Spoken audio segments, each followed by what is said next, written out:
પોરબંદરના પાંડાવદરા ગામમાં વીજ વિભાગના કર્મચારીઓ પર હુમલો થયો છે। બાકી વીજ બિલની ઉઘરાણી સમયે 2 કર્મચારીઓ પર હુમલો થયો છે। પંચાયતના બાકી વીજ બિલની ઉઘરાણી સમયે હુમલો થયો છે। જ્યુનિયર આસિસ્ટન્ટ જાગૃતિબેન અને મનોજ કોડિયાર પર હુમલો થયો છે। ઇજાગ્રસ્ત બંને કર્મચારીને સારવાર માટે હોસ્પિટલ ખસેડવામાં આવ્યા છે। તો બાકી વીજ બિલની ઉઘરાણી માટે ગયા હતા બંને કર્મચારીઓ અને તે દરમિયાન તેઓના ઉપર હુમલો થયો છે। જાગૃતિબેન અને મનોજભાઈ કોડિયાર કે બંને ઉપર હુમલો થયો છે। 20 તારીખે મને ડિસ્કનેક્શનમાં હું પાંડાવદર ગઈ હતી તો ત્યાં 22,300 રૂપિયા રિકવરી બાકી હતી।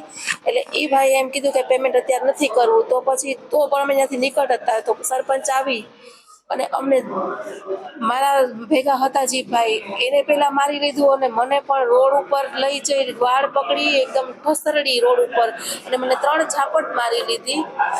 અને મને એના ભેગા જે 2 ભાઈઓ હતા ને એને એમ કીધું કે આના પગ પકડ અને આને નાખી દે વાવમાં। તો આવી રીતના આ લોકોનું બિહેવિયર મારા હારે એક લેડીઝ કર્મચારી હારે 35 કે 40 ના ટોળામાં એકલી લેડીઝ કર્મચારીને મારવાનું યોગ્ય હતું? આ લોકો કેટલા હતા? એ લોકો 3 જણા હતા અને મને સરપંચે જ મારી। ગામના સરપંચે મને મારી, વાળ પકડ્યા મારા અને મને 3 ઝાપટ મારી। મારા કાન અને મારા ગાલ ઉપરના આંખ ઉપર અત્યારે ઈજા થયેલી છે। એના હિસાબે મને સખત દુખાવો થાય છે, પ્લસ મને રોડ ઉપર ઢસેડી છે એટલે મને ગોઠણમાં પણ ઈજા થયેલી છે।